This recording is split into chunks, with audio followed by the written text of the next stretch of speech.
தயிரோட சேர்த்து இதெல்லாம் நீங்க சாப்பிட்டீங்கன்னா உங்களுக்கு இன்னும் அதிகமான பெனிஃபிட் இருக்கும் அப்படின்னா என்னென்ன சொல்லுவீங்க? பெனிஃபிட்னு சொல்றத விட எதோட சாப்பிடக்கூடாதுங்கிறது நம்ம தெரிஞ்சுக்கிட்டா போதும். சாப்பிடக்கூடாதுன்றது ஆமா, பொதுவாக கீரை வகைகளோட தயிர் சாப்பிடக்கூடாது. அது ஏன் காரணம் ஏதாவது இருக்கு? அது என்னன்னா மந்தம் அப்படின்னா வந்து சீதம்னு சொல்றோம் இல்லையா, குளிர்ச்சியை தரக்கூடிய ஒரு மந்த பொருள். அது வந்து ரொம்ப நேரம் எடுத்துக்கும். ஒரு தயிர் சாதம் சாப்பிட்றீங்க, ஒரு இட்லி சாப்பிட்றீங்க அப்படின்னா ஒரு இட்லிக்கும் தயிர் சாதத்துக்கும் ஒரு பிரியாணிக்கும் உணவு செரிமானத்திற்கான நேரம் மாறுபடும். நம்ம வந்து இங்கே யோசிக்கல, இங்கே தான் யோசிக்கிறோம் அப்படின்னு சொல்லுவாங்க. மூளை அளவில் நல்லா இருக்காங்க அப்படின்னா 100% அவங்களுக்கு வந்து குடல் நல்லா இருக்குன்னு அர்த்தம். ஒரு லேசான மலமிளக்கியோட மலத்தை வந்து லாக்ஸேட்டிவ் வந்து கொஞ்சம் குடல் கிளியர் பண்ணும். அதுதான் இப்போதைக்கு எளிமையானது. மற்றபடி நீங்கள் வந்து பர்கேஷன் அப்படின்னு சொல்லுவாங்க. இந்த கருப்பு கொண்டக்கடலை, சிறுதானியங்கள், இதெல்லாம் வந்து கேழ்வரகு, இதெல்லாம் சாப்பிடணுன்ற அந்த அவேர்னஸ் வந்து இப்போ மக்கள் மத்தியில் வந்திருக்கு. ஆனால் நிறைய பேர் என்ன சொல்கிறாங்கன்னா, இது எப்படி சமைக்கிறதுன்னு எங்களுக்கு தெரியல. சிறுதானியத்தில் வந்து நம்ம வந்து முருகனுக்கு படைக்கிறதே வந்து தேனும் தினைமாவும்னு தான் சொல்லுவாங்க. ஸோ அதெல்லாம் வந்து ஒரு 40, 45, 50 வயசில் வர்றது கூட 60, 70 வயசுக்கு மேலே தள்ளி போகும். சில பேருக்கு வராமல் போகும். ஸோ அந்த மாதிரி பாடி டெம்பரேச்சர் வந்து கண்ணுக்கும் நம்ம எண்ணெய் குளியலுக்கும் ரொம்ப நெருங்கிய தொடர்பு உண்டு. வணக்கம் சார், எப்படி இருக்கீங்க? வணக்கம், நல்லா இருக்கேன். நானும் ரொம்ப நல்லா இருக்கேன் சார். இப்போ தயிரோட வந்து சில காய்கறிகள்லாம், இப்போ தயிரோட வெங்காயம் சேர்த்து சாப்பிடுவாங்க. ஸோ அந்த மாதிரி என்னென்ன காய்கறிகள் இல்லை என்னென்ன பழங்கள் தயிரோட சேர்த்து இதெல்லாம் நீங்கள் சாப்பிட்டீங்கன்னா உங்களுக்கு இன்னும் அதிகமான பெனிஃபிட் இருக்கும் அப்படின்னா என்னென்ன சொல்லுவீங்க? பெனிஃபிட்னு சொல்கிறத விட எதோட சாப்பிடக்கூடாதுங்கிறது நம்ம தெரிஞ்சுக்கிட்டா போதும். ஆமாம், இந்த நம்ம வந்து பொதுவாக கீரை வகைகளோட தயிர் சாப்பிடக்கூடாது. அது ஏன் காரணம் ஏதாவது இருக்கு? அது என்னன்னா தயிரும் ரொம்ப நேரம் எடுத்துக்கும். மந்த பொருள். மந்தம் அப்படின்னா வந்து சீதம்னு சொல்கிறோம் இல்லையா, குளிர்ச்சியை தரக்கூடிய ஒரு மந்த பொருள். அது வந்து ரொம்ப நேரம் எடுத்துக்கும் அதை வந்து ஜீரணிக்கிறதுக்கு. அது மாதிரி கீரைகளும் ரொம்ப நேரம் எடுத்துக்கும் ஜீரணிக்கிறதுக்கு.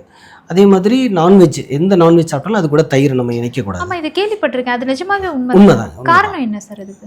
அது எல்லாரும், அதாவது ஒரு நான்வெஜ் நீங்கள் வந்து ஒரு தயிர் சாதம் சாப்பிட்றீங்க, ஒரு இட்லி சாப்பிட்றீங்க அப்படின்னா ஒரு இட்லிக்கும் தயிர் சாதத்துக்கும் ஒரு பிரியாணிக்கும் உணவு செரிமானத்திற்கான நேரம் மாறுபடும் இல்லைங்களா?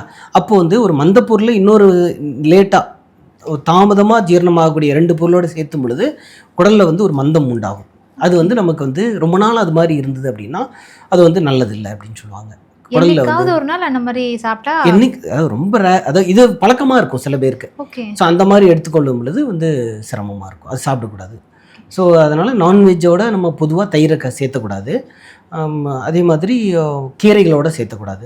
மற்றபடி வந்து நீங்கள் வந்து இந்த தயிரோடு எதை சாப்பிடலாம் அப்படின்னா இந்த எல்லா சாலட்டுன்னு சொல்கிறோம் இல்லைங்களா, அந்த மாதிரி காய்கறிகள், பச்சையாக சாப்பிடக்கூடிய எல்லா காய்கறிகளோடையும் நீங்கள் வந்து தயிரை இணைச்சி சாப்பிடலாம், கலந்து சாப்பிடலாம். அது நல்லது. தயிர் வந்து நீங்கள் வந்து இந்த மாதிரி காய்கறிகளோடு சாப்பிடும் பொழுது தயிர் வந்து நல்லது. ஓகே. அதே மாதிரி முட்டையும் கீரையும் வந்து சாப்பிடக்கூடாது அப்படின்னு சொல்லுவாங்க. பட் ஒரு சில பேர் சொல்கிறாங்க அப்படியெல்லாம் ஒன்றும் கிடையாது, முட்டையும் கீரையும் சேர்த்து சாப்பிடலாம் அப்படின்றாங்க. நீங்கள் ஒரு டாக்டராக என்ன சொல்கிறீங்க சார்? ஸோ அதாவது என்னென்னா, உங்களுக்கு வந்து ஒரு வயசுன்னு இருக்குது. ஒரு குறிப்பிட்ட வயதில் வந்து பொதுவாக கீரை வந்து மதியங்களில் தான் சாப்பிடணும். காலையிலையோ இரவுலையோ கீரை சாப்பிடக்கூடாது. மதிய உணவில் மட்டும்தான் கீரையை சேர்த்துக்கணும். ஏன்னா அது ஜீரணத்துக்கு ரொம்ப நேரம் எடுத்துக்கும். ஸோ ஜீரணத்துக்கு ரொம்ப நேரம் எடுத்துக்கிற எந்த உணவோடையும் இன்னொரு ஜீரணத்துக்கு அதிக நேரம் எடுத்துக்கிற உணவை நம்ம சேர்த்தும் பொழுது அது வந்து நம்ம குடலுக்கு வந்து ஒரு தாமதத்தை ஏற்படுத்தும் ஜீரணத்தில். ஸோ ஒரு செரிமானத்தில் ஏற்படக்கூடிய தாமதம் வந்து நமக்கு குடல் தான் வந்து செகண்ட் பிரெயின் அப்படின்னு சொல்லுவோம். நம்ம வந்து இங்கே யோசிக்கல, இங்கே தான் யோசிக்கிறோம் அப்படின்னு சொல்லுவாங்க. ஸோ பிரெயினுடைய கம்ப்ளீட் ஒருத்தங்க வந்து ரொம்ப ஆக்டிவாக இருக்காங்க, ரொம்ப மெமரி அதிகமாக இருக்குது, பிரிஸ்காக இருக்காங்க, ரொம்ப அட்வான்ஸ்டாக அந்த ப்ரோஆக்டிவாக இருக்குது. ஸோ அந்த மாதிரி நிறைய அவங்களோட கேஸ்பிங் பவர் அதிகமாக இருக்குது. அந்த மாதிரி நிறைய ஒருத்தவங்க வந்து மூளை அளவில் நல்லா இருக்காங்க அப்படின்னா 100% அவங்களுக்கு வந்து குடல் நல்லா இருக்குதுன்னு அர்த்தம். ஸோ அது சித்த மருத்துவம் என்ன சொல்லுது அப்படின்னா, ஒரு குறிப்பிட்ட காலத்தில் 3 மாதங்களுக்கு ஒரு முறை பேதி மருந்து கட்டாயமாக எடுத்துக்கணும். ஏன்னா நீங்கள் என்ன சாப்பிட்டாலும் குடலில் வந்து ஒரு இது தானாகவே சேர ஆரம்பிக்கும். இன்னொன்று குடலில் வந்து ஒரு நல்ல பாக்டீரியாக்கள் இருக்குதுன்னு சொல்கிறோம் இல்லைங்களா. ஸோ அந்த நல்ல கட் பாக்டீரியா, கட் ஃப்ளோரா அதெல்லாம் வந்து நல்லா ஆகணும் அப்படின்னா ஒரு 3 மாதங்களுக்கு ஒரு முறை வந்து கட்டாயமாக நம்ம வந்து பேதி மருந்து எல்லாருமே எடுத்துக்கணும். அதான் வந்து சித்த மருத்துவமே சொல்லுது. ஸோ அந்த மாதிரி நம்ம எல்லா மருந்துகளையும் நம்ம எல்லா உணவுகளோடையும் 3 மாதத்துக்கு ஒரு முறை ஒரு பேதி மருந்து எடுக்கும் பொழுது நேச்சுரலி கட்டு வந்து குடலுடைய அமைப்பு வந்து அதில் உள்ள நல்ல பாக்டீரியாக்கள் வந்து தானாகவே நல்லா க்ரோ ஆகும். நல்ல மருந்து சாப்பிட்ற உணவுகள் அல்லது ஒரு ட்ரீட்மெண்ட் எடுத்துக்கிறோம் அப்படின்னா ட்ரீட்மெண்ட்டையும் இது சொல்லுது சித்த மருத்துவம். யாருக்கெல்லாம் நீங்கள் வந்து ஒரு வாத நோய், முட்டி வலி இருக்குது, இல்லை ஏதோ ஒரு பிரச்சனைகளுக்கு வந்து மருத்துவத்துக்கு உங்கள்கிட்ட வராங்க அப்படின்னா, ஃபஸ்ட்டு வந்து குடலை கிளியர் பண்ணுறதுக்கான மருந்து கொடுத்துட்டு தான் ஒரு நாள் ஓய்வு கொடுத்துட்டு அப்புறம் தான் மருந்தே கொடுப்பாங்க. அது எதுக்காக அப்படின்னா, அவங்களோட குடலை சீர்படுத்துறது, ரெண்டாவது கொடுக்குற மருந்து நல்ல எஃபெக்டிவாக அவங்களுக்கு ஜீரணம் ஆகிறதுக்கு, அப்சார்ப்ஷன், குடல் எடுத்துக்கிறதுக்கு, இது மாதிரி பண்ணும்பொழுது நீங்கள் பொதுவாகவே மருந்துன்னு எடுக்கும்போதே நம்ம வயிறை கிளியர் பண்ணுறோம் அப்படிங்கும்போது நார்மலாகவே நம்ம ஒரு 3 மாதத்துக்கு ஒரு முறை சித்த மருத்துவம் வந்து அதை வந்து நீங்கள் எடுத்துக்கோங்க அப்படின்னு சொல்லி பாடல்களில் சொல்லியிருக்காங்க. எடுக்கும் பொழுது ஒரு ஹெல்த்தி லிவிங், ஒரு நல்ல ஹெல்த்தியான ஆரோக்கியமான ஒரு கட் இருக்கும். அதை வச்சு கட் நல்லா இருந்துச்சு அப்படின்னாலே நமக்கு வந்து பிரெயினோட நியூரலாஜிக்கல் சிஸ்டமோட ஆக்டிவிட்டி நல்லாயிருக்கும். ஓகே. இப்போ நீங்கள் சொன்னீங்க இல்லையா, அந்த நார்மலாகவே நம்ம வந்து 3 மாதத்துக்கு ஒரு தடவை அந்த சுகபேதி பண்ணுறது, ஆனால் அது முன்னோர்கள் கிட்ட இருந்துச்சு, பார்த்துருக்கேன். இப்போ ஆக்சுவலாக கான்ஸ்டிபேஷன் இஷ்யூவே நிறைய இப்போ வந்து கஷ்டப்பட்டுட்டு இருக்காங்க. அப்படி இருக்கும்போது இந்த ஒரு விஷயம் பண்ணும்போது கான்ஸ்டிபேஷன்லாம் கூட குறைஞ்சிரும்னு நினைக்கிறேன். கட்டாயம். இப்போ குடல் உங்களுக்கு வந்து குடலில் இருக்க மலினங்கள் அப்படின்னு சொல்கிற கெட்ட இது வந்து குடலில் இருந்துக்கிட்டே தான் இருக்கும். அது வந்து கொஞ்சம் கொஞ்சமாக தேர்ந்துக்கிட்டே இருக்கும்.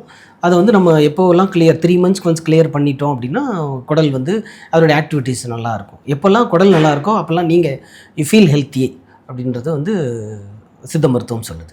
இது வந்து மாதத்துக்கு ஒரு வாட்டி அந்த மாதிரிலாம் பண்ணக்கூடாது, 3 மாதத்துக்கு ஒரு வாட்டி தான் பண்ணணும். ஆமாம், அது தேவைப்பட்டால் மாதத்துக்கு போகலாம். அது வந்து மருத்துவ ஆலோசனைப்படி மருத்துவம் ஏதாவது செய்யும் பொழுது எடுத்துக்கலாம். மற்றபடி வந்து நம்ம 3 மாதத்துக்கு ஒரு முறை எடுத்தால் போதும். இப்போ வர நோயாளிகளோ இல்லை யார்ட்டையோ நீங்கள் வந்து எப்போவாவது நீங்கள் பேதி மருந்து எடுத்துருக்கீங்களா அப்படின்னா, எனக்கு நினைவு தெரிந்த நாள்லேருந்து நாங்கள் எடுத்துக்கிட்டதே இல்லை அப்படின்னு சொல்லுவாங்க. ஸோ அந்தளவுக்கு 5 வருஷம் 10 வருஷம் எடுத்ததே கிடையாதுன்னு சொல்கிறவங்களாம் இருப்பாங்க. இப்போ முன்னாடி பார்த்தீங்கன்னா பெரியவங்க வீட்டில் சொல்லுவாங்க, அல்லது ஒரு குறிப்பிட்ட நாளில் வந்து ஒரு அமாவாசை ஏதோ ஒரு நாள் வச்சுருப்பாங்க. அந்த நாளில் வந்து அவங்களா வந்து வீட்டில் வந்து இந்த வேப்பிலை கொழுந்தையும் மஞ்சளையும் அரைச்சி ஒரு உருண்டை அளவு எல்லா வீட்டில் அவ்வளோ பேருக்கும் ஒரு ஞாயிற்றுக்கிழமை காலையில் கொடுத்துருவாங்க. அல்லது ஒரு பேதி மருந்து வாங்கிட்டு வந்து கொடுத்துருவாங்க. அல்லது வந்து விளக்கெண்ணெயை வந்து காலையிலேயே எல்லாருக்கும் மொத்த ஃபேமிலிக்குமே வந்து பெரியவங்க வந்து இந்த நாளில் இந்த தேதியில் இவ்வளோ அளவு, இவ்வளோ பெரியவங்களுக்கு இவ்வளோ, குழந்தைங்களுக்கு இவ்வளோ உட்கார வச்சு எல்லாருக்கும் காலையிலேயே ஊற்றி விட்ருவாங்க பெரியவங்க வீட்டில் இருக்கவங்க. ஸோ அந்த மாதிரி நடைமுறைகள் நமக்கு சொல்கிறதுக்கு பெரியவங்க இல்லை, அல்லது நம்ம அதான் நமக்கு சொல்லி கைட் பண்ணுறது ஆள் இல்லை. அந்த மாதிரி எல்லா வயதினர்களுக்கும் இது வந்து இந்த சுகபேதி வந்து இந்த மாதிரி ஒரு ரெமிடியை ஃபாலோ பண்ணி நீங்கள் பண்ணிக்கலாம் அப்படின்னா ஏதாவது ஒரு விஷயம் எங்களுக்கு டிப்ஸாக கொடுப்பீங்களா சார்? இதை நீங்கள் ஃபாலோ பண்ணி உங்கள் சுகபேதி இது என்ன அப்படின்னா, இது வந்து காலத்துக்கு தகுந்த மாதிரி மாறும். நீங்கள் இப்போ சம்மரில் அதாவது கோடை காலங்களில் பேதி மருந்து வேறு, வின்டரில் வேறு, இது மாதிரி ஒரு காலங்களுக்கு தகுந்த மாதிரி பேதி மருந்தாக தான் நம்ம எடுத்துக்க வேண்டியிருக்கும். நீங்கள் வந்து வீட்டில் நம்ம எடுக்கணும் அப்படின்னா நம்ம வந்து கேஸ்டர் ஆயில் இருக்கு இல்லைங்களா, ஆமணக்கு எண்ணெய், விளக்கெண்ணெயை வந்து நம்ம வெந்நீரில் கலந்து காலையில் எடுத்துக்கலாம். அது வந்து நம்ம உடல் எடைக்கு தகுந்த மாதிரி, இப்போ நம்ம வந்து ஒரு 60 கிலோ இருக்கும், ஒரு 25-30 இயர்ஸ் இருக்கும் அப்படின்னா ஒரு 1 டீஸ்பூன்லேருந்து 2 டீஸ்பூன் எடுத்துக்கலாம். அது வந்து ஒரு லேசான மலமிளக்கியோட மலத்தை வந்து லாக்ஸேட்டிவ் வந்து கொஞ்சம் குடல் கிளியர் பண்ணும். அதுதான் இப்போதைக்கு எளிமையானது. மற்றபடி நீங்கள் வந்து பர்கேஷன் அப்படின்னு சொல்லுவாங்க, அதாவது ஃபோர்ஸ்ஃபுல் ஒரு பர்கேஷன் பேதி ஆகிறது அப்படிங்கிறது வந்து உங்களுக்கு மருத்துவரோட ஆலோசனைப்படி எடுக்கிறது தான் நல்லது. இப்போ அந்த விளக்கெண்ணெய் நீங்கள் சொன்னீங்களா, அது விளக்கெண்ணெய் வந்து டேரெக்டாக சாப்பிடுவாங்களா 2 ஸ்பூனு, இல்லைனா வந்து வெந்நீரில் கலந்து எடுத்துக்கலாம். அதுலேயும் விளக்கெண்ணெயிலேயே நிறைய இருக்கும். அது வந்து நம்ம யூஸ்வலாக விளக்கெண்ணெய் விளக்கெரியை பயன்படுத்துறதுனால அதனுடைய குவாலிட்டி வேறு மாதிரி இருக்கும். அதில் வந்து இன்டர்னலாக எடுத்துக்கக்கூடிய மருந்தகங்களில் கிடைக்கும். மெடிக்கல் ஸ்டோர்ஸில் மருந்தகங்களில் கிடைக்கக்கூடிய உள்ளே சாப்பிடக்கூடிய சில கேஸ்டர் ஆயில் இருக்கும். ஸோ அதுக்கு பர்டிகுலர் அதை கேட்டு வாங்கிட்டு வந்து அதை வந்து 2 டீஸ்பூன், அடல்ட்னா 2 டீஸ்பூன், 1 டம்ளர் வெதுவெதுப்பான டம்ளர் தண்ணியில் ஒரு 200 ml வச்சுக்கோங்களேன். அதில் வந்து 2 டீஸ்பூன் விட்டு காலையில் நம்ம ஒரு 6 மணிக்கு ஒரு 5:30 மணிக்கு குடிச்சிட்டா போதும். எடுத்துக்கிட்டோம்னா இது வந்து சுகபேதி நீங்கள் சொல்ல மாதிரி லாக்ஸேட்டிவ். அது வந்து ஒரு நம்ம எதிர்பார்க்குற ஒரு 75% ஒரு எஃபெக்டை கொடுக்கும். பட் நீங்கள் பர்கேஷன்னு போனீங்க, அதாவது மருத்துவ சிகிச்சைக்கான ஒரு சித்த மருத்துவர் சொல்லியிருக்கிற ஒரு பேதி முறை அப்படின்னா ஒரு மாத்திரையை எடுத்திங்கன்னா உங்களுக்கு 5-6 முறை வந்து டோட்டலாக குடலில் இருக்க கம்ப்ளீட்டாக கிளியர் ஆகிட்டு வந்துடும். ஸோ அந்த மாதிரி பேதி முறைகள் நீங்கள் எடுக்கணும் அப்படின்னா ஒரு மருத்துவர் சித்த மருத்துவருடைய ஆலோசனை ஒரு முறை கேட்டுக்கிட்டோம்னா நல்லது. ஏன்னா உங்களுடைய உடலுக்கு தகுந்த மாதிரி, உங்களுடைய நாடிக்கு, உங்களுடைய கான்ஸ்டியூஷன் அப்படின்னு சொல்லலையா, வாத உடம்பு, பித்த உடம்பு, அதுக்கு தகுந்த மாதிரி அவர் ஒரு நல்ல ஒரு ஆலோசனையை உங்களுக்கு கொடுப்பாங்க. இப்போ சில பேர் தான் கேள்விப்பட்டிருக்கேன், ஒருத்தவங்களை பார்த்த உடனே அவங்க உடல் அமைப்பை வச்சு அவங்க வந்து என்ன மாதிரியான இப்போ வாத உடம்பா, பித்த உடம்பா, கப உடம்பா அதை சொல்லிடலாம் அப்படின்வாங்க. அப்படியா சார்? ஆமா, கட்டாயமா. என்ன மாதிரியான உடல் அமைப்பு இருக்கவங்க என்னென்ன மாதிரி உடல் வாகு? இப்போ வந்து இது வந்து ஒரு டிசைன் சொல்றோம் இல்லையா, ஜாதகம் மாதிரி தான். நீங்க உங்களை பார்த்தோன்னே இவங்க இப்படி தான் இருப்பாங்க அப்படிங்கிறது வந்து உங்களுடைய கான்ஸ்டியூஷன். ஓகே. ஸோ இப்போ வாத உடம்பு அப்படின்னா அவங்க ஒரு இடத்துல இருக்க மாட்டாங்க, ஆக்டிவாக இருப்பாங்க, துருதுருன்னு இருப்பாங்க, பரபரப்பாக இருப்பாங்க, கொஞ்சம் என்ன மாதிரி நிறத்தில் இருப்பாங்க அப்படி வச்சுக்கோங்களேன். அந்த நிறம் பித்தம் வந்து கொஞ்சம் வந்து மாநிறம் இருக்கும், நல்ல பிரைட்டு ஃபேர் அப்படிங்கிறது வந்து கபமில் இருக்கும். ஸோ அவங்க ரொம்ப மந்தமாக இருப்பாங்க. அந்த கப உடம்பினர் வந்து பார்த்தீங்கன்னா, ஒரு எக்ஸாம்பிளுக்கு நீங்கள் ஒரு வேலை கொடுத்தீங்கன்னா வந்து ஷார்ட்டாக முடிப்பாங்க. தட் மீன்ஸ் எப்படின்னா, இப்போ முருகனுக்கு வந்து ஞானப்பழத்தை கொடுத்தோடனே அவர் என்ன பண்ணார், உலகத்தை சுத்த வர கிளம்பிட்டார். அவர் சுற்றிட்டு வந்தவர் வந்து வாத உடம்பாக இருக்கும். கப உடம்பு என்ன பண்ணுன்னா, அப்பா அம்மாவை சுற்றிட்டு வந்து அப்படியே வாங்கிக்கும். ஸோ த சேம் பழத்தை வந்து எவ்வளோ குயிக்காக வாங்கணும் அப்படிங்கிறது மாதிரி அந்த உடல் உழைப்பை குறைச்சிட்டு இந்த மாதிரியான மூளையை யூஸ் பண்ணுறது, ஷார்ட்கட்டில் ஒரு வேலையை முடிக்கும். அந்த மாதிரி வந்து கப உடம்பு செய்யும். வாத உடம்பு வந்து அதை ஹார்ட் ஒர்க் பண்ணி அதை எப்படி வாங்கணுமோ அதை முறைப்படி அது வாங்கிறது, அப்படி அந்த மாதிரி இருக்கும், ப்ரொசீஜர்லாம் போகும். இது மாதிரி பித்தம் அப்படிங்கிறது வந்து ரெண்டும் கலந்த மாதிரி இருக்கலாம், அது மிக்சடாக இருக்கும். ஓகே. இதில் எந்த வகை உடம்புக்காரர்கள் வந்து இவங்களுக்கு வந்து ஆரோக்கியம் வந்து அடிப்படையாகவே நல்லா இருக்கும், இவங்க அதிகமாக கேர் பண்ணலனாலும் இவங்க நல்லா ஆரோக்கியத்தோடு இருப்பாங்கன்னா எந்த மாதிரியான? இல்லை, அது 3 உடம்பினருமே ஆரோக்கியமாக தான் இருப்பாங்க. கான்ஸ்டியூஷன் படி இப்போ நம்ம என்னென்னா, அந்த ஃபிசிக் தான், ஒரு மீடியம் பில்ட்டு, தின் பில்ட்டு, ஒபீஸ்னா சப்பின்னு வச்சுக்கலாம். கொஞ்சம் ஒபீஸாக இருப்பாங்க ஆனால் ஆக்டிவாக தான் இருப்பாங்க. ஸோ அந்த மாதிரி இருக்கும், ஆக்டிவாக இருக்கலாம். அல்லது அது எப்படின்னா, இது எல்லாமே இயல்பான நிலை. இதோடைய நோய் நிலைன்னு போகும்போது தான் அவங்களுக்கு வந்து மந்தம், ரொம்ப மந்தம் வந்துடும். சில விஷயங்கள் ரொம்ப அது மாதிரி ஒரு உடம்புக்கும் தகுந்த மாதிரி கொஞ்சம் கொஞ்சம் மாறும், அவ்வளோதான். அது வந்து இயல்பு நிலை, அது வந்து நோய் நிலைன்னு கொஞ்சம் கொஞ்சம் மாறும். ஸோ அதுக்கு தகுந்த மாதிரி கொஞ்சம் கொஞ்சம் மாறும், அவ்வளோதான். அதே மாதிரி இப்போ வந்து இந்த கருப்பு கொண்டக்கடலை, சிறுதானியங்கள், இதெல்லாம் வந்து கேழ்வரகு, இதெல்லாம் சாப்பிட்ணுன்ற அந்த அவேர்னஸ் வந்து இப்போ மக்கள் மத்தியில் வந்திருக்கு. ஆனால் நிறைய பேர் என்ன சொல்கிறாங்கன்னா, இது எப்படி சமைக்கிறதுன்னு எங்களுக்கு தெரியல, இதை வந்து நாங்கள் சாப்பிட்றோம் ஆனால் அசிடிட்டி ப்ராப்ளம் இந்த மாதிரிலாம் நிறைய இஷ்யூ வருதுன்றாங்க. ஒரு சில டாக்டர்ஸ் வந்து நீங்கள் அதை சரியான முறையில் சமைக்கிறது இல்லை அப்படின்றாங்க. ஸோ நீங்கள் ஒரு டாக்டராக இந்த மாதிரி சிறுதானிய வகைகள், கருப்பு கொண்டக்கடலை, இதெல்லாம் எப்படி ப்ராப்பராக சமைச்சு எப்படி சாப்பிடணும்? ஸோ இந்த சிறுதானியங்கள் வந்து இப்போ வழக்கு ஒழிந்து போயிட்டு திரும்ப வந்து ஒரு சிறுதானியத்துக்கு ஒரு புத்துணர்வு கிடச்சிக்கிட்டு இருக்குன்னு வச்சுக்கோங்களேன். ஸோ இந்த சிறுதானியங்கள் வந்து நம்ம மறந்த ஒரு உணவுகள். சிறுதானியத்தில் வந்து நம்ம வந்து முருகனுக்கு படைக்கிறதே வந்து தேனும் தினைமாவும்னு தான் சொல்லுவாங்க. அது மாதிரி ஒரு இதுலேயும் வந்து நம்ம அந்த இறைவனுக்கு படைச்சதுல இருந்து, அல்லது வந்து நம்ம வந்து பாயசம் செய்கிறது கூட பார்த்திங்கன்னா கருப்பு கவுனி பாயசம், அல்லது வந்து கம்பு உருண்டை, இந்த மாதிரி வந்து இயற்கையில் வந்து மில்லட் அப்படின்னு சொல்லக்கூடிய சிறுதானியங்கள் வந்து நிறைய பலகாரங்கள் வந்து நம்ம அந்த காலத்தில் செஞ்சு சாப்பிட்ருக்காங்க. அதிரசம் கூட செஞ்சுருப்பாங்க சிறுதானியத்தில். அதிரசம் இதெல்லாம் வந்து நம்ம இன்னைக்கு இருக்கிறதில்ல, இது வந்து ஒரு நூற்றாண்டு காலங்களாக இது வந்து நம்ம செஞ்சுக்கிட்டு இருக்காங்க. நம்ம இப்போ இருக்கிற இனிப்பு வகைகள் பலகாரங்களே அப்போ கிடையாது இல்லைங்களா. அப்போ பலகாரம் அப்படின்னாலே அதிரசம் தான், அதுதான் பெரிய பலகாரம். தினை மாவு லட்டு, தேன் கலந்து பிசைந்து தரது, இதுதான் வந்து அது வந்து பயங்கர ஆரோக்கியமான ஒரு உணவாக இருந்துச்சு. ஸோ இப்போ வந்து திரும்ப அது வந்துக்கிட்டு இருக்கு. அதில் என்ன அப்படின்னா, சிறுதானியங்கள் வந்து அதில் வந்து சத்துக்கள் ரொம்ப அதிகமாக இருக்குது. நம்ம அரிசியும் தான், அரிசியிலையும் வந்து ஒரு குறிப்பிட்ட வகை பாரம்பரிய நம்ம ரகம் இருக்குது இல்லைங்களா. அந்த மாதிரி பாரம்பரிய ரகம் உள்ள சில அரிசி வகைகள் வந்து நமக்கு இன்னும் நல்லா மாப்பிள்ளை சம்பா மாதிரியாக இருக்குது. கருப்பு கவுனி அரிசி, தென் பூங்காறு, இந்த மாதிரியான சில அரிசி வகைகளும் நல்லா இருக்குது. அதெல்லாம் மில்லட் அப்படின்னு சொல்லக்கூடிய இந்த சிறுதானியங்கள் வந்து அது நிறைய ப்ரிப்பரேஷன் இருக்குது. அதில் உணவு வகைகள் நிறைய செய்யலாம். அதில் வந்து கஞ்சியாக செஞ்சு சாப்பிட்லாம். சாதம், அது வந்து சோறா நம்ம எப்படி அரிசியில் வந்து சாதம் வடிக்கிறோமோ அது மாதிரி வடிச்சிட்டு அதில் தண்ணி ஊற்றி வச்சு நைட்டு அடுத்த நாள் காலையில் மோர் போட்டு குடிக்கலாம். அல்லது சாம்பார், ரசம் போட்டு ஃப்ரெஷ்ஷாக அப்போவே பண்ணுறோம் சாதம், சோறு பண்ணுறோம் அப்படின்னா அதை வந்து நம்ம அப்படியே சாதம், ரசம், பொரியல், சாம்பார் அப்படி போட்டு உணவாகவே சாப்பிடலாம். ஸோ இந்த மாதிரி இருக்குது. அதில் பொங்கல் செஞ்சு சாப்பிடலாம், அதில் வந்து பாயசம் செஞ்சு சாப்பிடலாம். ஸோ அது என்ன அப்படின்னா, உங்களுக்கு நம்ம வழக்கமாக செய்கிறது தான் ஒரு சிறு அளவு மாறும். இப்போ நம்ம அரிசிக்கு எவ்வளோ நேரம் கொதிக்க வைக்கிறோமோ, எவ்வளோ நேரம் ஊற வைக்கிறோமோ, அதை விட ஒன்றுக்கு ஒரு 5-10 நிமிடங்கள் அதிகமாக ஊற வைக்க வேண்டியிருக்கும். இப்போ வந்து குதிரைவாளி அப்படின்னா ஒரு 10 நிமிஷம் நம்ம ஊற வச்சுட்டு வடித்தா போதும். திணைனா இன்னும் கொஞ்சம் அதிகமாக வைக்க வேண்டியிருக்கும். திணையில் வந்து பாயசம்லாம் செய்வாங்க. திணை அரிசி பாயசம்லாம் வந்து ரொம்ப வந்து நம்ம இயற்கை உணவில் நம்ம பாரம்பரிய உணவுகளில் வந்து ரொம்ப முக்கியம் திணை அரிசி. ஸோ இதை வந்து அந்த அம்புலி அப்படிலாம் சொல்கிறோம் இல்லைங்களா, அந்த பழைய சாதம் வந்து நைட்டே செஞ்சு வச்சுட்டு ஒன்றும் நம்ம அந்த திணை அரிசியோ அல்லது குதிரைவாளியோ வரகரிசியோ கம்போ ஏதாவது ஒன்று வந்து நம்ம முதல் நாள் வந்து செஞ்சுட்டு நம்ம மண்பானைகளையோ அல்லது நம்ம வீட்டில் என்ன இருக்கோ அந்த பானைகளில் அதை போட்டு கூட வந்து சீரகமும் கொஞ்சம் மிளகும் சேர்த்து பொங்கல் செய்கிறோம் இல்லைங்களா, பச்சரிசியில் பொங்கல் செய்கிற மாதிரி அதை செஞ்சுட்டு கொஞ்சம் எக்ஸ்ட்ரா அதிக அளவு தண்ணி கொஞ்சம் எக்ஸ்ட்ரா விட்டு நல்லா வேக வச்சுட்டு அதை நைட்டு வச்சுருந்து காலையில் நம்ம அதை வந்து மோர் போட்டு சாப்பிடலாம் அல்லது அப்படியேவும் சாப்பிடலாம். அதில் சாம்பார் போட்டு அப்படி சாப்பிடலாம். சாம்பார், ரசம், பொரியல் இது மாதிரி. இதில் வந்து அதிக வந்து சத்து இருக்குது. நைட்டு வச்சுட்டு காலையில் நம்ம எடுக்கும் பொழுது அதில் உள்ள வந்து நல்ல நன்மை தரும் வந்து பாக்டீரியாக்கள் இருக்கிறதுனால அது குடலுக்கு ரொம்ப நல்லது. இது வந்து இந்த அரிசின்னு இல்லை, நம்ம எந்த அரிசினாலும் நம்ம அதாவது திணை அரிசியோ குதிரைவாளியோ வரகரிசியோ கம்போ எது வேணாலும் நம்ம பயன்படுத்தலாம். சோளம் இதில் எது செஞ்சாலும் நைட் வச்சுட்டு காலையில் புளிக்க வச்சு அதில் மோர் போடும் பொழுது அதனுடைய உள்ளே இருக்கிற பாக்டீரியாக்கள் நல்ல நன்மை தரக்கூடிய பாக்டீரியா வந்து பல மடங்கு அப்படி கோடிக்கணக்கில் நமக்கு இருக்கும். அது வந்து குடலுக்கு நல்லது.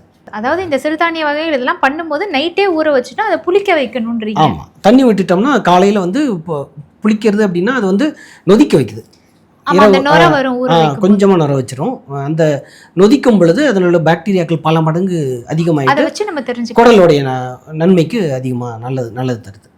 Okay sir. ஸோ அதே மாதிரி அந்த காய்கறிகள்லாம் சமைக்கும் போது அதை சிலதெல்லாம் மூடி வச்சு தட்டு போட்டு மூடி வச்சு சீக்கிரம் வேகும்னு சொல்லிட்டு தட்டு போட்டு மூடி வைப்பாங்க. பட் அந்த மாதிரி பண்ணும்போது கேஸ்ட்ரிக் இஷ்யூ வரும். காய்கறிகளை திறந்து வச்சு தான் வேக வைக்கணும்னு சொல்லி ஒரு பெரியவங்க சொல்லி நான் கேள்விப்பட்டேன். இதெல்லாம் சரியான முறையா இல்லை அப்படியெல்லாம் கிடையாது, எப்படி வேணாலும் வேக வச்சு? அதாவது ஒரு சில காய்கறிகளுக்கு அந்த அளவு தான் நமக்கு பொதுவாகவே நமக்கு வந்து தெரியாது. ரொம்ப வேக வச்சிருவோம் இல்லைன்னா குறைவாக வேக வச்சிருவோம். ஸோ அந்த ரெண்டுமே இல்லாமல் ஒரு காய்கறிகளுக்கு ஒரு பதம் இருக்குது. ஸோ அந்த பதத்தில் வேக வைக்கணும். பொதுவாகவே வந்து சாம்பார்லாம் நம்ம வைக்கும் பொழுது கொஞ்சம் புளி கரைச்சி ஊற்றுவாங்க வேகிறதுக்கு முன்னாடி. ஸோ அந்த மாதிரி ஊற்றும் பொழுது அந்த கரைச்சி புளி கொஞ்சம் புளி குழம்பாகட்டும் சாம்பார் ஆகட்டும் புளியை கொஞ்சம் கரைச்சி ஊற்றிட்டு மஞ்சள் கொஞ்சம் போடுவாங்க. போட்டுட்டு அதை வேக வைக்கும் பொழுது அது சரியான பதம் வரைக்கும் வேக வைக்கும் பொழுது அதில் இருக்க சத்துக்கள் வந்து வீணாகிறது இல்லை அப்படிங்கிறது வந்து அது ஏற்கனவே நம்ம சித்தர்கள்னு இல்லை, பாரம்பரியமாக நம்ம பண்ணிக்கிட்டு இருக்கோம்.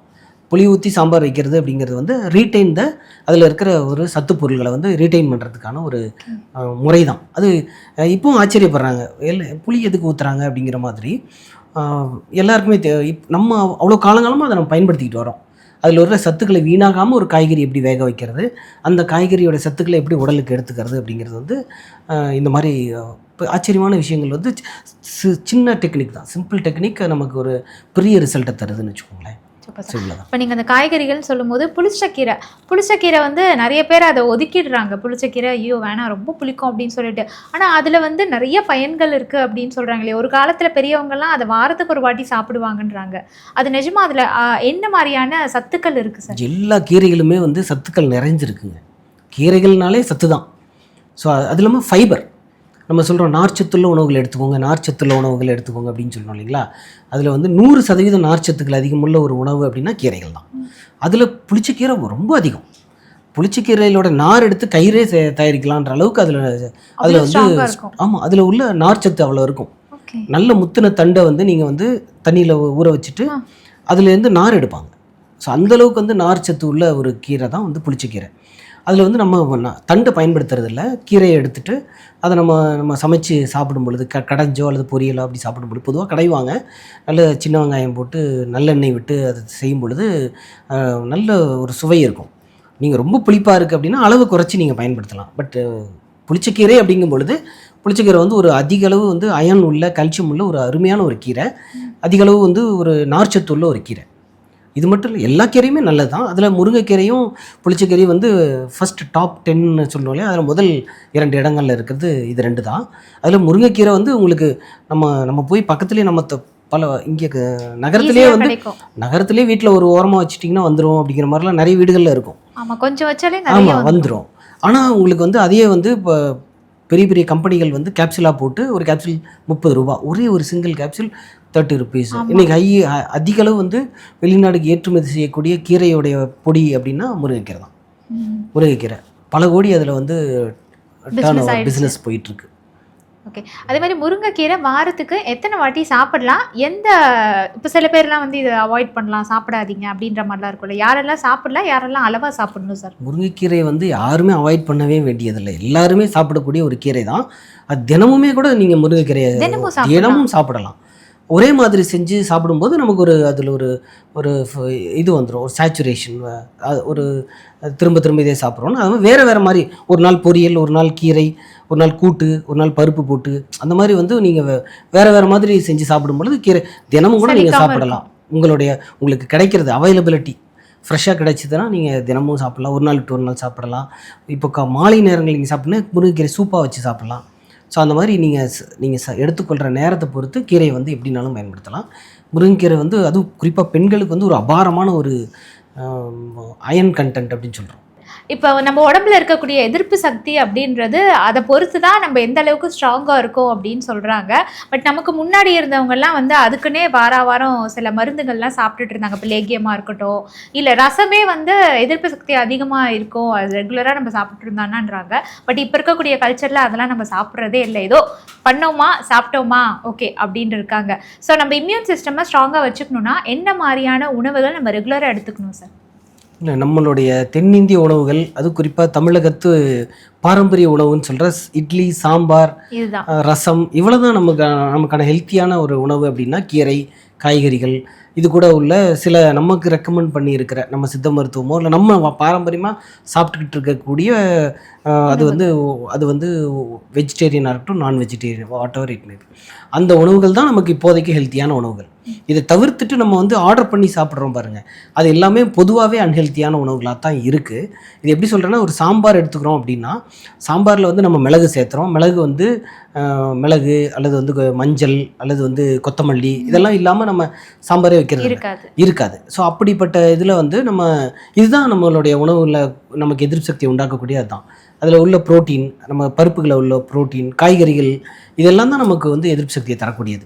அதை சரியாக நம்ம செஞ்சாலே அதுதான் வந்து நமக்கு எதிர்ப்பு சக்தியை தரக்கூடிய உணவுகள். நம்ம வந்து பொரியல் காய்கறிகள் செய்யும் பொழுது கூட்டு, அந்த மாதிரி ஒரு காய்கறிகள் நம்ம மாற்றி அந்தந்த சீசனுக்கு உள்ள காய்கறிகள் நம்ம பயன்படுத்தினா போதும்.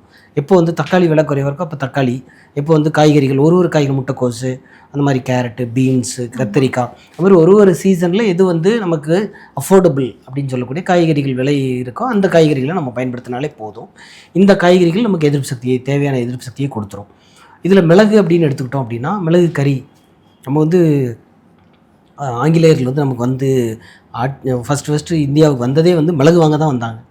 மிளகு வாங்க வந்துட்டு தான் நம்மளை 300 வருஷம் 400 வருஷம் நம்மளை ஆட்சி செஞ்சாங்க. ஸோ அந்த மாதிரி ஒரு மிளகுல ஆரம்பித்து தான், ஏன்னா அவ்வளோ முக்கியத்துவம். அவங்க வாங்கினது மிளகு வந்து நோய் எதிர்ப்பு சக்திக்காகவும் உணவுக்காகவும் தான் வாங்க வந்தாங்க. ஸோ அந்த மிளகு வந்து இன்றைக்கி வந்து பைப்பரின் அப்படின்னு சொல்கிற ஒரு பைப்பரின், அதில் இருக்க மிளகுல உள்ள ஒரு முக்கியமான இன்க்ரீடியன்ட் வந்து அது கேன்சரை தடுக்கக்கூடிய ஒரு முக்கியமான ஒரு இன்க்ரீடியன்ட். ஸோ அந்த மிளகை வந்து நம்ம பாரம்பரியமாக நம்மக்கிட்ட மிளகாயே கிடையாது. நம்ம காரத்துக்கு எப்போவுமே பாரம்பரியமாக நம்ம பயன்படுத்தி மிளகு தான்.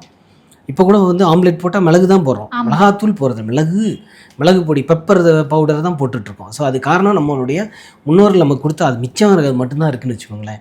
ஸோ மிளகு ரசம், மிளகு சேர்ந்த உணவுகள் எதை செஞ்சாலும் அது வந்து கட்டாயமாக ஒரு ஆன்டி கேன்சர். நம்ம போய் ஒரு பைப்பரின் மாத்திரை நீங்கள் வாங்கினீங்கன்னா 150 ரூபா ஒரு கேப்சூல். நீங்கள் கேன்சருக்காக அது எக்ஸ்ட்ராக்டாக எடுத்து அதையே நம்ம 150 ரூபாய் விற்கிறோம். அந்த 150 ரூபாய்க்கு நம்ம வந்து 200 கிராம் மிளகு வாங்கிட்டு நம்ம பெப்பரில் போட்டு நம்ம பெப்பர் பொடியாக வந்து நம்ம ஆம்லெட்டில் சாப்பிடும் பொழுதோ அல்லது சமையலில் செய்யும் பொழுதோ அது ஒரு பெரிய நமக்கு ரிசல்ட்டை தருது. அதே மாதிரி மஞ்சள் அதே மாதிரி தான். மஞ்சளில் இருக்க கர்க்குமின் வந்து ஒரு கேப்சூலாக வாங்கினீங்கன்னா 100 ரூபா ஒரு கேப்சூல். அதை வந்து மிளகு வந்து நம்ம மஞ்சள் பொடியை வந்து நீங்கள் சொன்னீங்க இல்லையா, பாலில் கலந்து லாட்டே அப்படின்னு சொல்கிறோம், கோல்டன் லாட்டே அப்படின்னு சொல்லுவாங்க, கேப்பிச்சினோ அந்த மாதிரி கேள்விப்பட்டிருக்கீங்க. அது மாதிரி பாலில் வந்து மஞ்சத்தூளை போட்டு லாட்டே, கோல்டன் லாட்டே அப்படின்னு சொல்லிட்டு 100 ரூபாய்க்கு விற்கிறாங்க. ஒன்றுமே இல்லை, வெறும் பாலில் மஞ்சள் தூள் கொஞ்சம் போட்டு தருவாங்க. அது நம்ம வீட்டில் போட்டு சாப்பிட்டுட்டு போயிடலாமே இல்லையா. ஒரு டம்ளர் பாலில் நம்ம மஞ்சள் தூளை போட்டு குடிக்கிற ஒரு இது வந்து நம்ம அந்த காலத்துலேயே தருவாங்க. வீட்டில் வந்து இருமல் இருந்துச்சு, லேசாக சளி இருக்குது, கரகரப்பு இருக்குது அப்படின்னா கொஞ்சம் மிளகுத்தூள், கல்கண்டு பொடி, கொஞ்சம் மஞ்சள் தூள் பாலில், சூடான பாலில் குடிச்சிட்டோம்னா 2 டோஸ் முடிஞ்சது. அதுதான் த பெஸ்ட் மெடிசின். ரெஸ்பிரேட்டரி இல்னஸ்க்கு, காஃப்க்கு, கோலை கட்டுறதுக்கு, கரகரப்புக்கு, இந்த மாதிரி பேச வரும்போது நீங்கள் வந்து அதை ஒரு டம்ளர் குடிச்சிட்டு வந்துட்டிங்கன்னா அந்த அப்பப்போ அப்படின்னு செய்யறோம் இல்லையா, கரகரப்பு வராது. அது வரவே வராதுன்னு வச்சுக்கோங்களேன். ஸோ அது வந்து டீ காஃபிக்கு பதிலாக கூட நம்ம அதை வந்து எடுத்துக்கலாம். ஸோ பால்னு கேட்டோம்னா நம்ம எந்த பால்னாலும் பயன்படுத்தலாம். பொதுவாக வந்து A2 மில்க் அப்படின்னு சொல்லி நாட்டு மாட்டு பால் தான் ரெக்கமெண்ட் பண்ணுறோம். பட் நம்ம நாட்டு மாடு வந்து ஒரு மாடு வந்து 3 லிட்டருக்கு மேலே கறக்காது. அதிகபட்சம் காலையில் ஒரு 2.5 லிட்டர், ஒரு 5 லிட்டர் கிடைக்கலாம். அதோட குறைவாக கூட தான் கிடைக்கும். ஸோ அது வந்து இந்த நம்மளோட பாப்புலேஷனுக்கு ப்ரொடியூசபிலிட்டி வந்து குறைவாக இருக்கிறதுனால நம்ம வந்து A2லேருந்து A1 நான் இப்போ இந்த ஜெர்சி பசு இந்த மாதிரி பாக்கெட் பால்களை வந்து நம்ம பயன்படுத்துறதுல ஒன்றும் தப்பு இல்லை. பட் அதை வந்து ரொம்ப அதிகமாக பயன்படுத்துறத கொஞ்சம் தவிர்க்கணும். திக்காக அது அப்படியே இருக்கிற பாலை வந்து அப்படியே எடுத்துக்காமல் அதில் வந்து கொஞ்சம் டைல்யூட் பண்ணி தண்ணி கலந்து நம்ம எடுத்துக்கிறதுல தப்பு இல்லை, எடுக்கலாம். ஓகே. அடுத்ததாக வந்து இந்த வயிறு உப்புசம் அப்படின்றது சாதாரணமான விஷயமா தான் இருக்குது. ஆனால் அதை அப்படியே கவனிக்காமல் விட்டுட்டோம் அப்படின்னா அது பெரிய பிரச்சனையாக மாறுன்றாங்க. ஸோ வயிறு உப்புசம் வந்து என்ன மாதிரி சிச்சுவேஷனில் வருது அண்ட் எந்த டைமில் வந்து அதை நம்ம ரொம்ப கொஞ்சம் சீரியஸாக எடுத்துக்கணும் சார்? ஸோ வயிறு உப்பிசம்ங்கிறது வந்து குழந்தைகளுக்கு வரும்போது நம்ம அதை கொஞ்சம் இன்டர்பிரேட் உடனடியாக பார்க்க வேண்டியதாக இருக்கும். சிறு குழந்தைகள், பச்சிளம் குழந்தைகளுக்கு வந்து வயிறு உப்புசம் இருக்குது அப்படின்னா சரியாக காற்று போகாதனால வரலாம், ஜீரணம் பிரச்சனைகளால் வரலாம், வாயு பதார்த்தங்கள் அதிகமாக எடுத்துக்க, முட்டை மாதிரி எடுக்கும் பொழுது அதில் வந்து நம்ம கட்டாயம் பெப்பர் கொஞ்சம் அதிகமாக சேர்த்த வேண்டியிருக்கும். அப்படி சேர்த்தும் பொழுது அது மாதிரி இருக்காது. நீங்கள் எடுத்துக்கொள்ளக்கூடிய உணவுகளை பொறுத்து உப்புசம் வருது அப்படின்னா அதை வந்து நம்ம சொல்லக்கூடிய அந்த சீரகம், மிளகு, மஞ்சள், இதை வந்து நம்ம கொஞ்சம் பெருங்காயம் இதெல்லாம் வந்து உணவில் கொஞ்சம் அதிகமாக எடுத்துக்கிட்டாலே உப்புசம் சரியாயிரும்.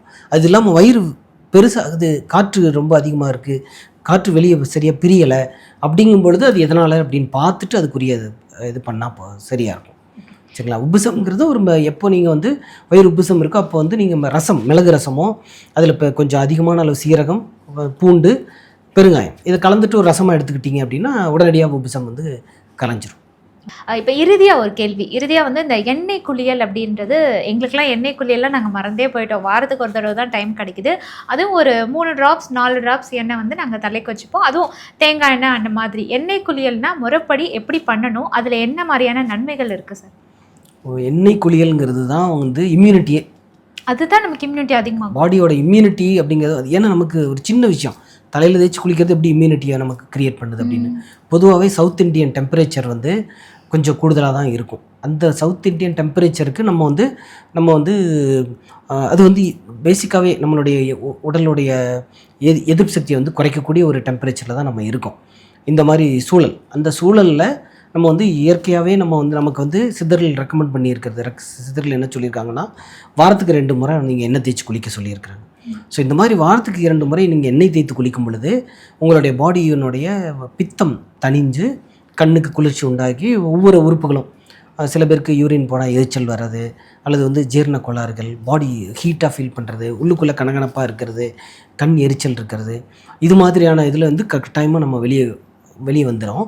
கூட வந்து நம்மளுடைய சாப்பிட்ற உணவு பழக்கத்தில் வரக்கூடிய பாடி ஹீட், இப்போ சிக்கன் நம்ம நிறைய சாப்பிட்றோம் அல்லது வந்து ஜங்க் ஃபுட் சாப்பிட்றோம். ஸோ அப்போது வரக்கூடிய ஒரு little bit rice body heat produce ஆகிறத வந்து எண்ணெய் குளியல் வந்து தவிர்க்குது. இந்த எண்ணெய் குளியல் வாரத்துக்கு 2 நாள் வந்து நம்ம வந்து தேய்ச்சி குளிக்கலாம். அதில் வந்து பல்வேறு வகையான எண்ணெய் குளியல் சொல்லியிருக்கிறாங்க சித்த மருத்துவத்தில். அதில் நம்ம நீங்கள் சொல்கிற மாதிரி எதுவுமே எனக்கு தெரியலை அப்படின்னா தேங்காய் எண்ணெய் தேய்ச்சி குளிச்சிக்கலாம், நல்லெண்ணெய் தேய்ச்சி குளிக்கலாம். இந்த தேங்காய்ண்ணையோ நல்லெண்ணையோ நம்ம தேய்ச்சி குளிக்கும் பொழுது நமக்கு வந்து நம்ம எக்ஸ்பெக்டட் அந்த நம்ம வந்து எதிர்ப்பு சக்தி பாடியில் உண்டாகுது. எப்போல்லாம் கண்ணுடைய பார்வை நீங்கள் வந்து நல்லா இருக்கணும் அப்படின்னு நினைக்கிறீங்களோ அப்போல்லாம் வந்து எண்ணெய் தேய்ச்சி சரியாக எண்ணெய் தேய்ச்சி குளிச்சிங்க அப்படின்னா ஒரு ஒரு ஒரு கேட்ராக்ட் அப்படின்னு சொல்லக்கூடிய கண்ணில் வந்து காசம் அப்படின்னு சொல்லுவோம், ஒரு ஒபேசிட்டி வரும். ஸோ அதெல்லாம் வந்து ஒரு 40, 45, 50 வயசில் வர்றது கூட 60, 70 வயசுக்கு மேலே தள்ளி போகும், சில பேருக்கு வராமல் போகும். ஸோ அந்த மாதிரி பாடி டெம்பரேச்சர் வந்து கண்ணுக்கும் நம்ம எண்ணெய் குளியலுக்கும் ரொம்ப நெருங்கிய தொடர்பு உண்டு. எண்ணெய் குளியலுக்கும் எதிர்ப்பு சக்திக்கும் ரொம்ப நெருங்கிய தொடர்பு உண்டு. இதை வந்து நீங்கள் வந்து ஒரு பித்த உடம்பாக இருக்குது உங்களுக்கு அப்படின்னா நீங்கள் வந்து சீரகம் போட்டு ஒரு எண்ணெயில், தேங்காய் எண்ணெயில் சீரகம் போட்டு காய்ச்சி அதை வடிகட்டி தண்ணிக்கு தேய்ச்சி குளிக்கலாம். பித்தம் அதிகமாக இருக்குது, ஹீட்டாக இருக்குது அப்படின்னா நீங்கள் அதை பண்ணலாம். இது வந்து வீட்டில் நீங்கள் எளிமையாக செய்கிறது. இதே உங்களுக்கு வந்து சளி இருக்குது, கொஞ்சம் கபம் இருக்குது, இருமல் அந்த மாதிரி இருக்குது அப்படின்னா அதே தேங்காய் எண்ணெயில் ஓமத்தை போட்டு காய்ச்சி அதை வந்து கொஞ்சோண்டு 1-2 மிளகு தட்டி போட்டு அதை வந்து நீங்கள் காய்ச்சி அதை யூஸ் பண்ணலாம். இதே உங்களுக்கு ஹேர் ஃபால் இருக்குது அப்படின்னா பொடுதலையோ அல்லது சின்ன வெங்காயத்தையோ அதில் போட்டு காய்ச்சி அதை வந்து தலைக்கு தேய்ச்சி குளிக்கலாம். இதெல்லாம் வந்து ஒரு அதே தேங்காய் எண்ணெயை வந்து நீங்கள் வேறு பயன்பாட்டுக்கு நீங்கள் பயன்படுத்தலாம்.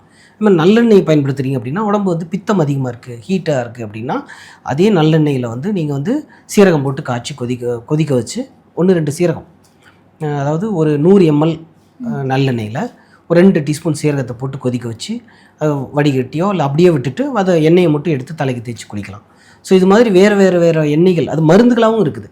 நிறைய எண்ணெய்கள் கொடுத்துருக்குறாங்க. என்ன அப்படின்னா கரிசலாங்கண்ணி தைலம் முடி கொட்டுறதுக்கும் உடம்பு ஹீட்டை குறைக்கிறதுக்கும் இம்யூனிட்டியை எதிர்ப்பு சக்தி அதிகமாக்கிறதுக்கும் வந்து இந்த மாதிரி கரிசலாங்கண்ணி தைலம், அதுக்கப்புறம் பொன்னாங்கண்ணி தைலம், கண் குளிர்ச்சியை உண்டாக்குறதுக்கு பொன்னாங்கண்ணி தைலம், இது மாதிரி நிறைய தைலங்கள், அரக்கு தைலம் ஹீட்டை குறைக்கிறதுக்கு, உடம்பு வலியை போக்குறதுக்கு, இது மாதிரி நிறைய தலைக்கு முடிக்கிறதுக்கான தைலங்கள் தலைக்கு மட்டுமே கொடுத்துருக்காங்க.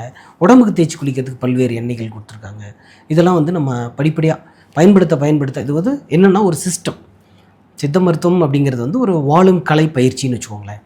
இப்படி நீங்கள் வாழ்ந்தால் நீங்கள் வந்து இத்தனை வயது வரைக்கும் எந்த நோயும் இல்லாமல் ஆரோக்கியமாக வாழலாம் அப்படிங்கிறதுக்கான ஒரு வழிகாட்டு நெறிமுறை தான் வந்து சித்த மருத்துவம். அதில் நோய் வராமலும் வந்த பின்னாடி காப்பாற்றுறதுக்குமான ஏகப்பட்ட வழிமுறைகள் சித்த மருத்துவம் சொல்லியிருக்கு. ரொம்ப அழகாக சொன்னீங்க சார். சித்த மருத்துவம் அப்படின்றது ஒரு மிகப்பெரிய கடல். அதை வந்து ஒரு எபிசோடில் நம்ம பேச முடியாது. கண்டிப்பாக அடுத்தடுத்த எபிசோடில் இன்னும் நிறைய விஷயங்கள் நாங்கள் கேட்டு தெரிஞ்சுக்கணும்னு ஆசைப்படுறோம். இன்றைக்கி எங்களுக்காக உங்களுடைய அந்த நேரத்தை செலவிட்டு நிறைய விஷயங்கள் தெளிவாக எங்களுக்கு எக்ஸ்பிளைன் பண்ணதுக்கு ரொம்ப நன்றி சார். நன்றி. Thank you sir.